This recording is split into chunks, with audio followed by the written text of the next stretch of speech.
You're listening to Financial Advisor Marketing, the best show on the planet for financial advisors who want to get more clients without all the stress. You're about to get the real scoop on everything from lead generation to closing the deal.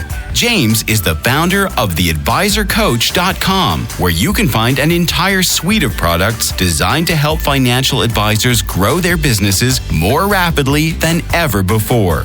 Now, here is your host, James Pollard. Financial advisors, what's going on? Another week, another episode of the Financial Advisor Marketing Podcast coming at you. This is another guest episode. One of my goals for 2023 was to have more guests on the show because, quite frankly, it's easier for me. It's more entertaining for you. You get to learn from other people. It's just a win-win-win scenario. And the guest that I have this week is Mando Sallavanti, and he is just an incredible person. He is a savage. He is crushing it in life and in business. And we're going to talk about things like goal setting, some books that he's read that has influenced him, and how he is doing so gosh darn well in his relatively short career. I mean, he hasn't been a financial advisor that long, but he's already miles ahead, even some veterans and some experienced advisors. So, Mando, I will let you introduce yourself and take the floor from here. Yeah, thanks, James. I appreciate you having me on. And as you mentioned, short time in the industry, relatively. I'm going on my third year now. But fortunately, I've had a lot of success, and I'm grateful to be as successful as I am so far and impacting a lot of people's lives. One of the things I wanted to point out is that you are in a relatively small area too. Are you in Old Forge, Pennsylvania? Is that correct? Yes, it is. And I noticed you were down here last year at some time, or it might have been 2 years ago, but I noticed that. I loved it. They have some good skiing there and some good snow tubing and all the fun stuff and a lot of amazing pizza. People ask me about food all the time, and they say, well, what is your favorite pizza? And I say, it is the white pizza from Arcaro and Janelle. It's out of this world, and you get to go to it whenever you want. So I am jealous. Yeah, that it's funny you say that. That's probably my favorite white between all the places for sure. I tend to prefer a white over red, which is maybe that it influences my ranking.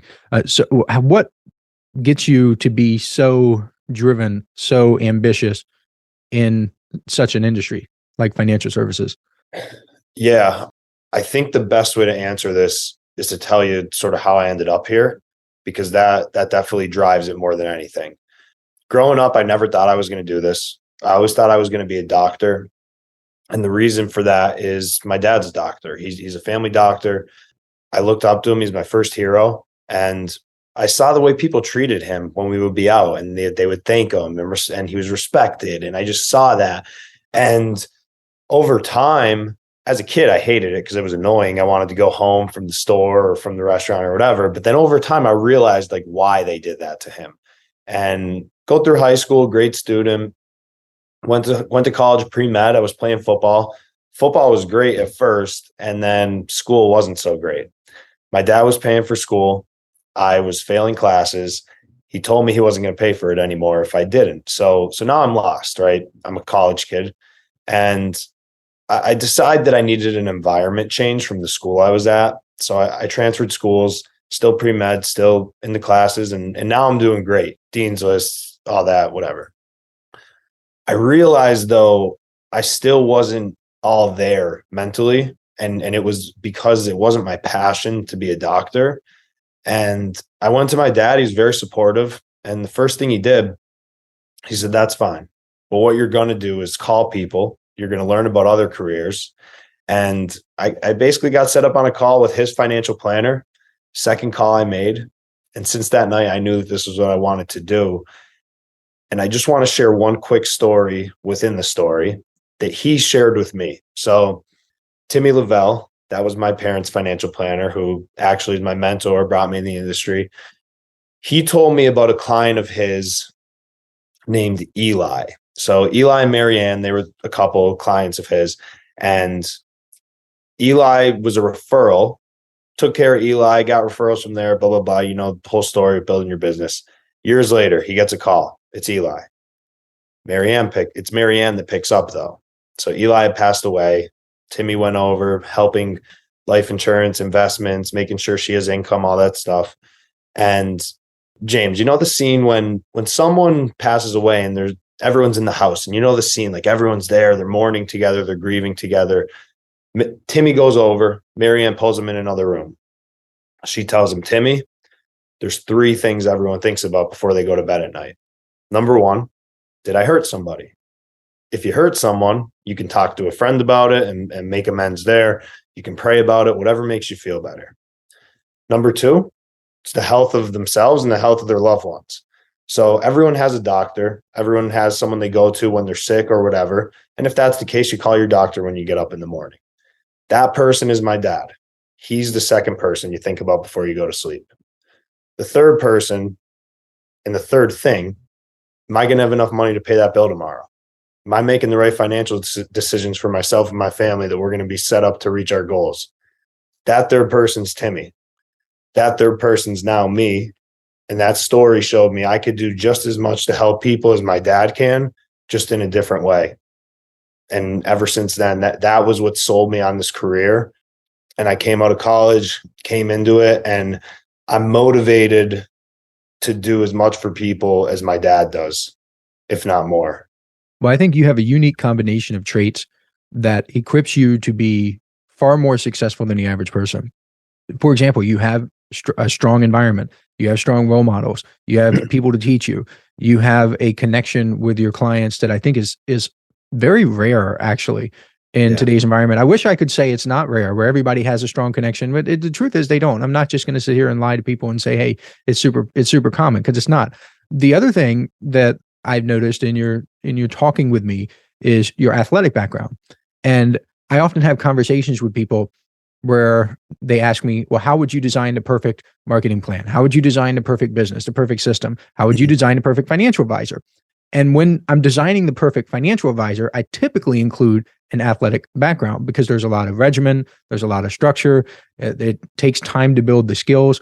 Is there anything that you've noticed about athletics that has a carryover to financial advice? Totally. I remember I was about 6 months into my career and I started gaining traction. I sent a text to my college football head coach and I said, we really butted heads a lot, but everything you did for me is now showing up in my career. And I never realized how much being a college football player translated to being a financial advisor now.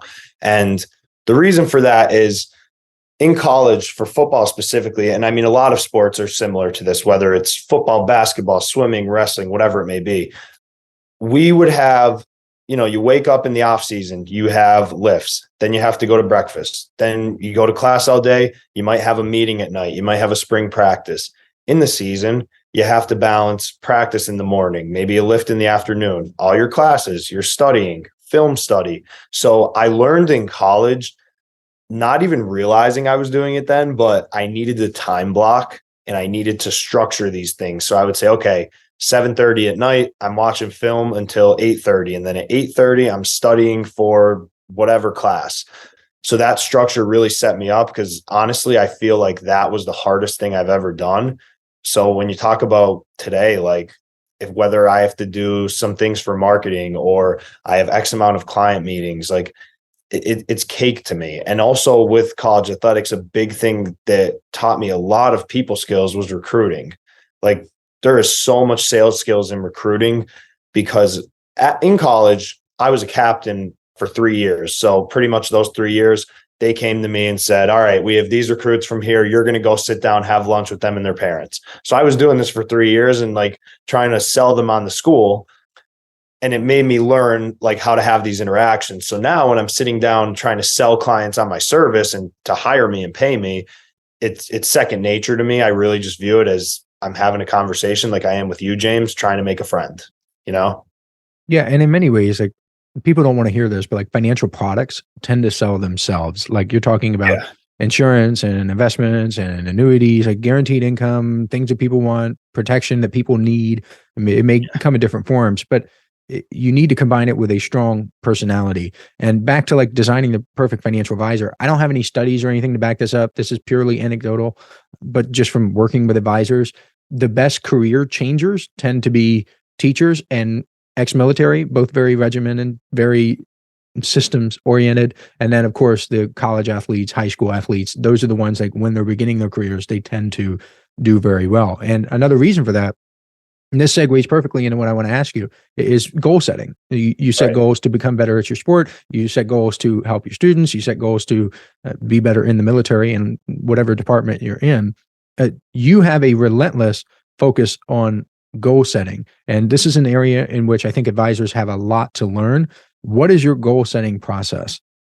Yeah. So take it back a little bit. I'm 3 months into my career as an advisor. I've made $360 at the time. At this time, I wasn't a fee-based financial planner. It was more so advising people around managing money and insurance products. But I couldn't get anyone to trust me. I couldn't get anyone to implement strategies that I proposed. And I picked up a book called Think and Grow Rich, which many people know that book, of course. And in the book, Hill talks about his 6 steps to riches, or I think he calls it that, something like that. And what I did after reading that, I very specifically wrote down an income goal for the year. And I don't know that this is being produced in video, but even if it's just audio, I'll show you this note for... You can just describe it well. Yeah, for video purposes. But I have this dingy little note that you could see, James. It's like dusty. There's like hair on it. It's folded and gross. And I wrote down on this note in January of 2021, I will make $150,000 this year by doing, and I have X amount of calls a week, X amount of meetings, X amount of needs analysis. In return for this, I'll give the best possible financial solutions to my clients and prospects to improve their lives. It's so clear to me how I will obtain $150,000 this year. I could see it on a platter ready to be transferred to me. And I wrote that down exactly to Hill's instructions. The difference between this goal I made and other goals in the past that I've made, this one was specific about what I was giving in return for getting something. And Hill harps on that. I never realized that had to be a part of your goal setting process until I read that book.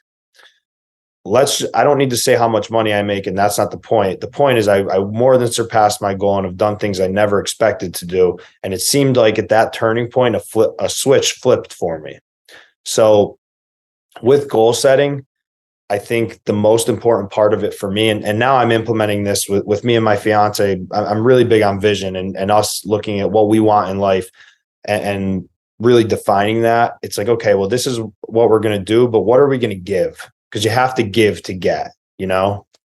Absolutely. That's actually something I did in my personal life. I didn't go as big as you for my very first goal. And people think that's cheesy. People, when they read it, they think it's cheesy. Like, I'm not going to write down my goal. And that's exactly why they don't get what they want. I had 29,000 and some change in student loan debt. I believe this was like years ago. So forgive me if I get this wrong, but it was like 29,000 something. I'm like, I want to pay this off by this date. In exchange, I'm going to give this. One of the personality traits that I have is I don't overthink things. I also don't try to give excuses for these things. I literally just read the text. I was like, if it worked for Bruce Lee, the copy that I had like Arnold Schwarzenegger in the front, Bruce Lee. I'm like, if it worked for these people, it's probably going to work for me. And I just wrote the stuff out and weird stuff started happening. People dismiss this and they ignore it because it sounds so simple. Now, of course, you do have to design a plan for what you're going to give, but I'm glad that you did it because it obviously worked for you. Yeah. And one thing I'll say off of that, at that time, I pretty much told myself, hey, I have nothing to lose. I've made $360 in 3 months. I'll be out of this business if I don't fix something now. So I might as well do what he's telling me here, and still here and thriving. Have you read any other Napoleon Hill works?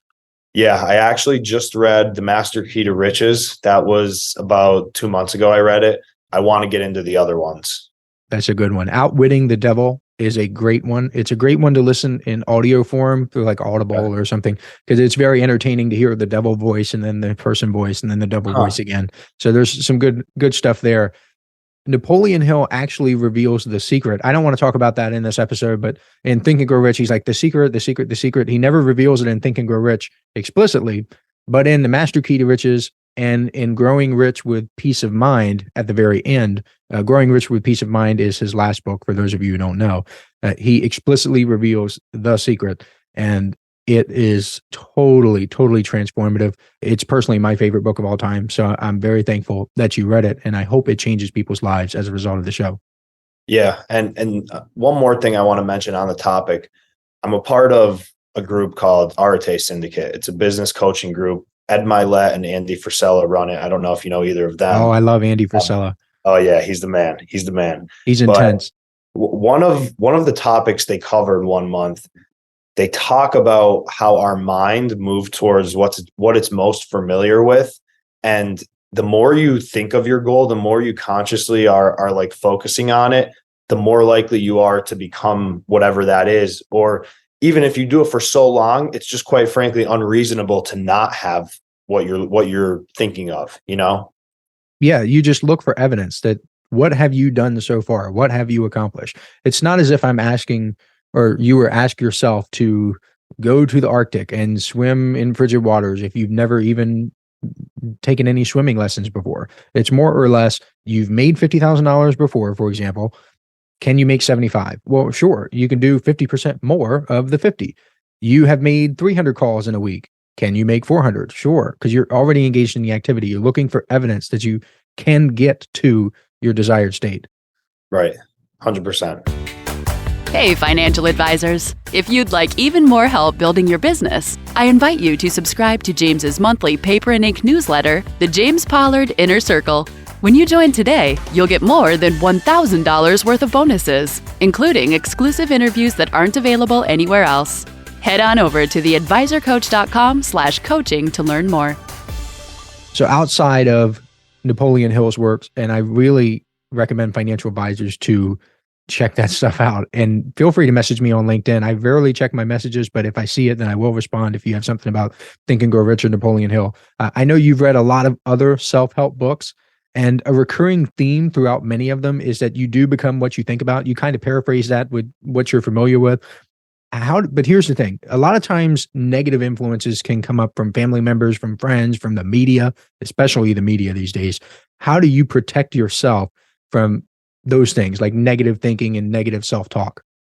Yeah, this is something that I really struggled with for most of my life. And I feel that I've improved upon it a lot this year.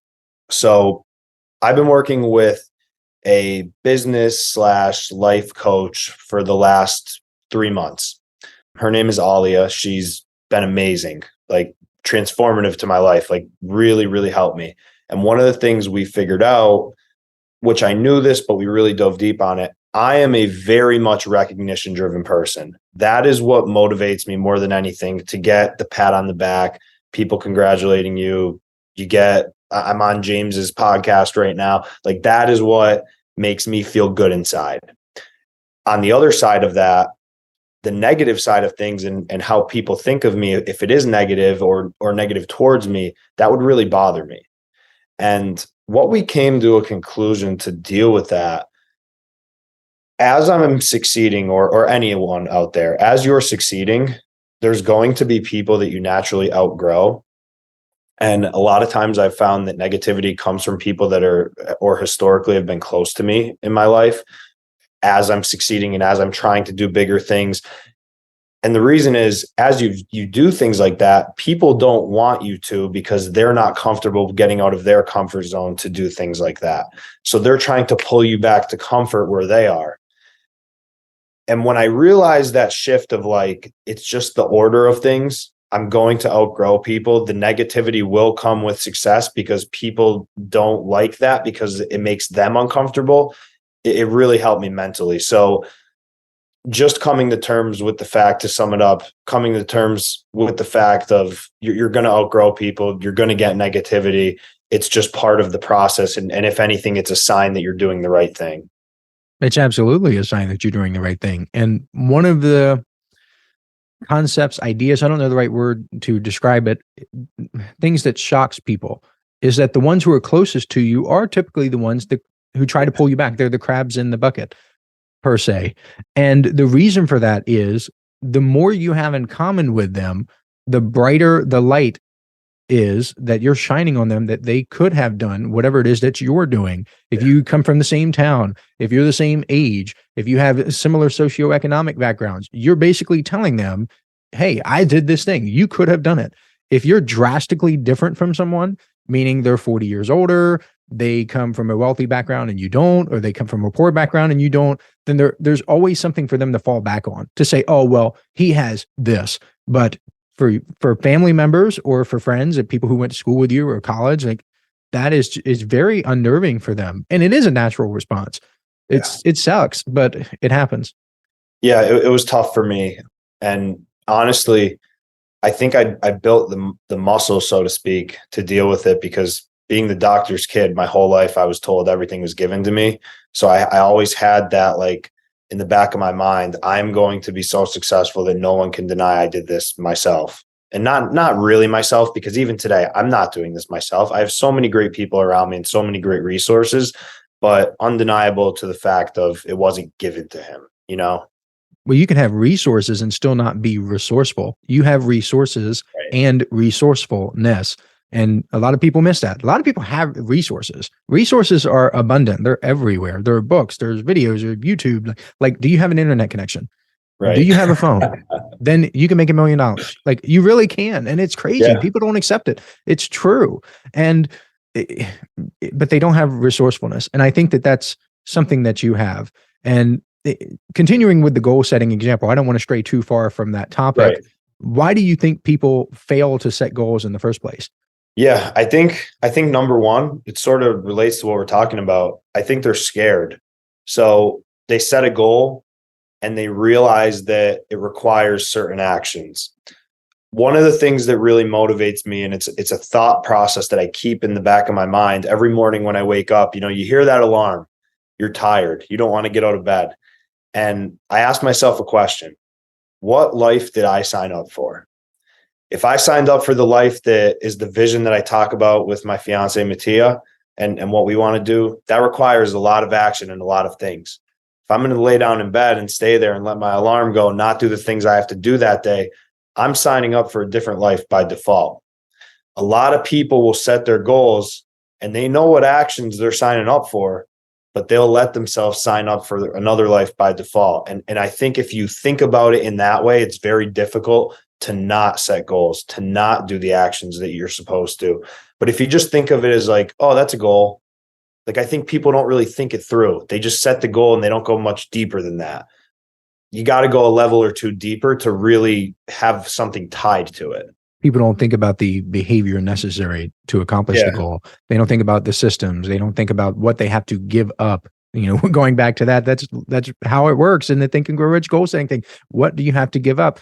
Yeah. And unfortunately, people don't want to give up Netflix, junk food, fantasy football. And there's not that there's anything inherently wrong with any of those things. No, right. It's just that if people would rather have that consume their life, and time is going to pass anyway, people are going to get older, and why not accomplish more along the way? Life is too short not to just get what you want.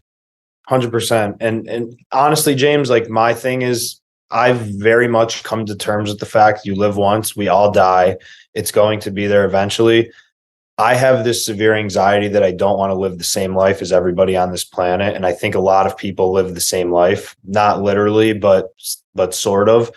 And that's what really drives me to say, like, these are my goals. I'm going to take action towards them. One day I won't be here. What has surprised you about your journey in financial services so far? Yeah.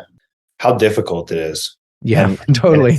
That was number one. Seriously. Like it's funny. I always joke about this. When I first got into the industry and Timmy brought me in and I told the story already, but I was like, all right, I come in, I'm going to call everybody I know, all my friends, all my old coaches, anybody my parents know, they're all going to be my clients. Like, it's totally naive. Just like, yeah, they know me, they'll trust me. Not the case. And I told the story how I was falling on my face and what got me out of there. But really, like, the actions that got me succeeding quicker than later, resourcefulness, flat out. That was something I wanted to bring up. I have great mentors. I also have great, like, specialists around me. So we have two CFPs. I'm not a CFP yet, but we have two CFPs on our team within our agency that I'm able to consult on every single client that I'm helping. We have insurance experts, we have investment experts, and then there's other professionals I work with outside of the firm as well that help me. So I think that's accelerated my success more than anything after being surprised how difficult things were, because I tell people if I don't know something, someone around me does. Oh, that's wonderful. That's gold. So if it was in the beginning, it was so difficult because I tried to know everything, but I know now I don't need to know everything. And now I could go sit down with a client, probably tell them everything we need to do after 45 minutes of talking with them, but I don't do it that way because you never know what you don't know, Absolutely. And that's a gift that not many people have. They just try to answer everything. They try to be everything. And people are skeptical of that. When someone has an answer for every question, that actually works against them. They think that it's helping them. It's not helping them. I geek out on the psychological stuff and what happens in someone's brain when someone just is answering and has no hesitation. They immediately think this is scripted. This person can't think for himself or herself. They're just feeding me whatever it is that they've rehearsed. Because that's what it sounds like, quite frankly. Yeah. You're giving people this. But if you say, I don't know, it's refreshing, it's honest, and you say, I don't know, but I can get the answer for you, then they now know you have resources at your disposal. And if they are working with you and they're a client of yours, they, by extension, have those resources. And that's what people really want. People want like the Google. They want the Bing. They don't want the encyclopedia where they can just pull it out and they have the answer. It's in their hands. No. They want to go through like a conduit, and you're the conduit. Not many people think of that. But in financial services, especially, you can Google stuff about 401ks and Roth IRAs and insurance, but people don't necessarily want to do that. They want you, the human being, to do it for them. Yeah. And I always say Google could give you financial information, but it can't tell you how it applies to you, And even with like now with ChatGPT is a great tool. I know we chatted briefly about this. You had a post about this today, but even with ChatGPT, it's great, but it's a tool. There's going to be things that you can't replace the human side of, for in this case, financial advice. Well, now that you brought up ChatGPT, for those of you who don't know, that is an artificial intelligence program. I'm not going to go into all the details, but essentially you can give it prompts and it will feed back responses. One of the issues with ChatGPT with financial advice, for any of you who are listening and are curious about this, it essentially scrapes information from the web, meaning it is only as good as its input. And that's pretty common, like in computer language. If you have garbage in, you get garbage out. And it's not necessarily that all of it is garbage, but you might have some garbage, some good stuff. It's just like any search result. If you search for Roth IRA, some search results are going to be accurate, others are not. Unfortunately, at the time of this recording, I think this episode is scheduled to come out in February at some point. ChatGPT is only indexed up to, I think, 2021. So even when contribution limits change or laws change, and the very last part of December 2022, the Secure Act 2.0 was passed, and there's a whole bunch of stuff that's changed on that. So if you ask it anything about that, then it's not going to give you the proper advice. So for anyone listening, there's a big disclaimer: always seek a real human being, a professional, to guide you in the right direction. But I love that you brought up ChatGPT. I personally love it. I'm using it for a lot of stuff, but I never in a million years, as of right now, would use it for financial advice. Yeah, I think where it's good is facilitating creativity. Yes. I've used it for myself a lot in marketing ideas, just to like drum up like inspiration and taking something it gave me and then running with it. I think it's really effective to facilitate that.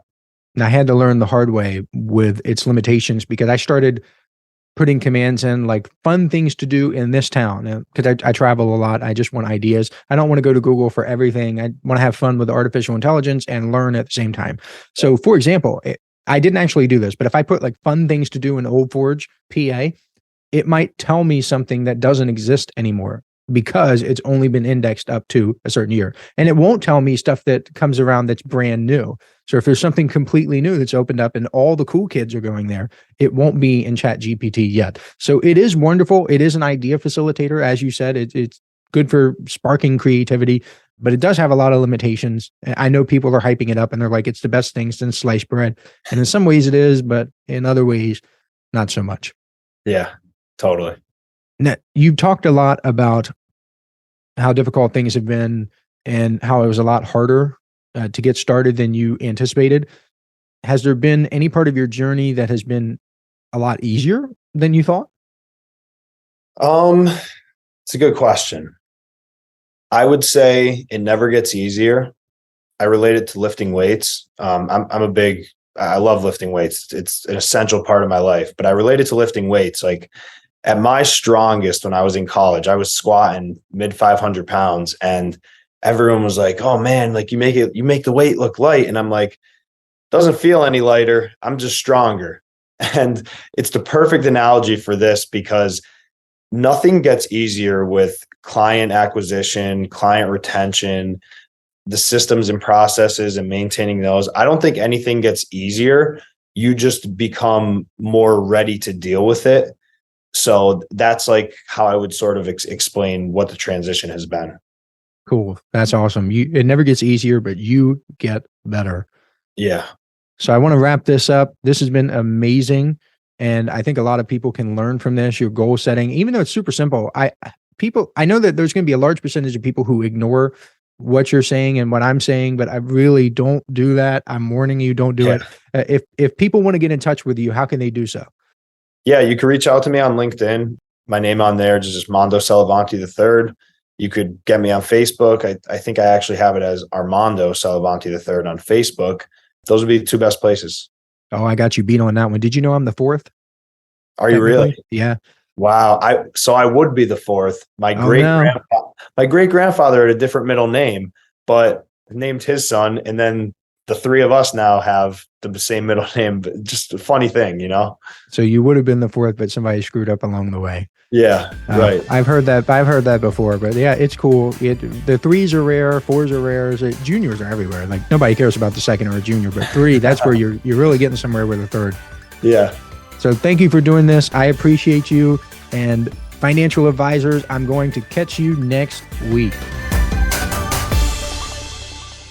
This is thepodcastfactory.com.